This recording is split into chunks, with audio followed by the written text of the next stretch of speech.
Hey folks, welcome to an extra bonus episode of Eurovision Kiki podcast this week. As mentioned in part one of our description, we had a little bit of a technical glitch that lost some of our footage from our chat with Steve Castile, but we were able to finally retrieve it. So without further ado, here is the rest of that episode with Steve Castile. And again, huge thanks to him for jumping in and chatting with us. Hopefully you enjoy our conversation with him. And don't forget to show him some love as well by following him on Instagram or on his TikTok at Steve Castile. Information in the descriptions on YouTube and on Spotify. Thanks again, and we will see you all at our next Kiki. So, will we see you at Eurovision in Vienna? Oh, yes, I will be there. Will we see you performing? No, I didn't get asked to perform. Oh. No. I'm just it was a thing of Irem, who also performed in the national finals of Luxembourg, who got third. She studies in Vienna, and so then when we spoke all together, also with the head of delegation at the after party, I think it was, we said, oh, maybe we should go to Vienna to support Eva. And then I found out that the marathon that I want to run, which is in Luxembourg, is the same day as the final of Eurovision. So in the beginning, I said, no, I'm not going. But then Hugo was like, come on, you need to come. We turned out to be really good friends after all the national final thing. And then I decided to go. And so I will be there for the semi-final, and then I will fly back on Friday and run the marathon on Saturday. It's great that you're supporting her. It's really awesome. Cool to see like all of you, on the social media supporting one another, and that you've connected. Did that just come together organically? Like you've spent so much time together? Well, yeah. Actually, we had the first workshop so after the auditions, we got invited for a workshop that went on for 2 days or something at RTL, where they tell you how everything is going to go, where you meet the vocal coaches, and where you do the first exercises and stuff like that. And in the evening of the last day, we went to a Christmas market, which was pretty early for a Christmas market. Don't ask. But we went there, and we were at the restaurant, and we were all vibing together, and it was like such a fun evening. So yeah, we still stay in touch. I will see Eva, Hugo, and Rizak tomorrow. So yeah, obviously I saw Irem last weekend. Give them some love from us. Tell them that we're really cool people if they ever want to come Kiki. We'd love to have Eva. When you're in Vienna, or not, we need to grab a beer. Like, just let us know. We'll be there. Well, yeah. Well, I still have to speak with Irem and Hugo. Because I will be with them, so I will ask them. Yeah, you got plans. Look, I get it. We are fun social drinkers. Know that. Like we're great at that. Well, so I see what I can do. I will ask them, but I thought it would be funny to just let people know, oh, we are there at the Eurovision village or whatever. I mean, it's not, I don't think there will be that many people interested in us that our life will be in danger. So honestly, your life won't be in danger. I went last year, and it's a fun time. I don't know if is this going to be your first Eurovision ever, or have you gone before? It will not only be my first Eurovision, it will be my first real concert ever. Okay. So that's a good first concert. Yeah, that is a good first concert, period. Yeah. So it's fine. Yeah, you're fine. But no, the offer stands if you want to go grab a beer or something like that. Yes, I will let you know. Come Kiki with us. You let us know. Just let us know. Last question, because we'll wrap this up. Bold predictions for Eurovision 2026 as a general kind of statement. What are some outcomes that you think will happen? I think Finland will win. if I had to guess, it will be Finland, but maybe France. But I'm really not that good at those predictions. You know, they are much more knowledgeable people about Eurovision than me. To me, my favorite song, or at least the song that I have listened to the most of this year's Eurovision, is Bella by Aiden. Same. We love that. I love that song. I met the producer of that song last week at No way. Yeah, at the gig That's of really cool. Adriano's. So Adriano is my friend. So when I said I haven't gone to a real concert, I mean like big artists or something like that where you buy a ticket. France is a different thing, you know. If you go to support a friend, I've done that. But yeah, I met him last week. He's a very, very cool guy. So yeah. That's awesome. No, so I hope. Yeah, Yep. We also love have us high some hopes Malta. for Yeah. Malta. We love Yeah, us some Malta. no, it's really good. But I have like a habit of liking songs that at the end, don't perform that well. For example, last year my favorite was Deslocado by Napa. And they became the most streamed from Eurovision 2025. So you might not have been in the like initial majority of folks. Yeah. But I think that taste level is there because they did something correct that the public latched onto it. Yeah. So you were just you were a Portugal hipster, if you will. Like you found that song before anybody else did.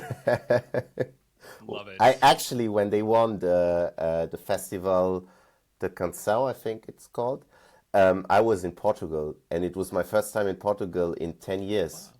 And so I listened to it the day they won the festival, the Canção, and I don't know, something just made me feel, oh, that's such a good song. So yeah. Yeah, I think they surprised a lot of people. Feels. Yeah, they surprised a lot of people when they qualified last year, and I think that's fantastic when like no one is expecting it, and you're just that dark horse, and you're just like, nope, this is going on. So that's really cool. That was Doug's most political way of saying that he was not on board with Portugal last year. Just so you know. Thanks for throwing me under the bus, Steve. It wouldn't be a Kiki without that. That's so You're funny. so welcome. Yeah. Do you like the song Steve, now? Yeah, Doug, do you like the song now? It has grown on me. I am not going to lie. I'm probably one of those streamers for the YouTube video of it. So, yes, it has definitely grown on me. And Doug, do you like Portugal this year too? Why you got to be like that? Oh, you don't need to worry. Like, I prefer... They are not bad, but I prefer last year's Portugal song to this. Okay, as long as I get as long as I get your approval that it's okay to prefer Napa. Yeah, no, it's okay to prefer any song. Music is subjective, obviously. So yeah, no, it's subjective. But I have two questions for you. Oh, questions for us? Yes. Oh my goodness. Before we go, I had two questions. So, the first one is, where do you think Eva will place?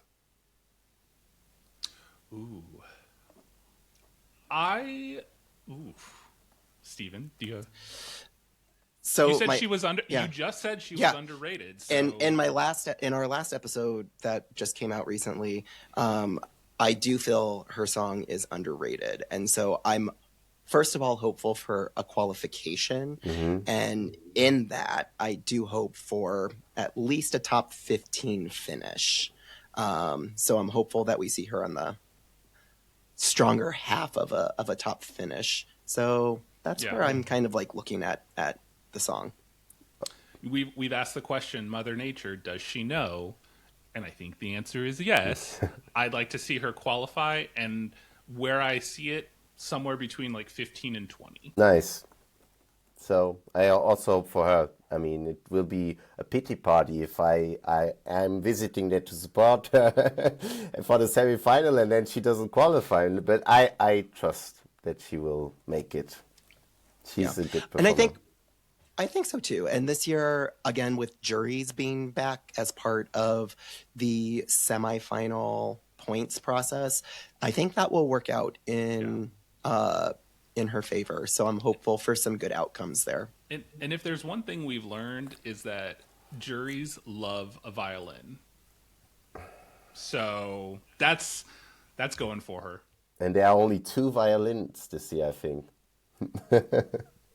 One of those might be from Finland, so So yeah, the juries will be able to give their points to the violins. That's my prediction.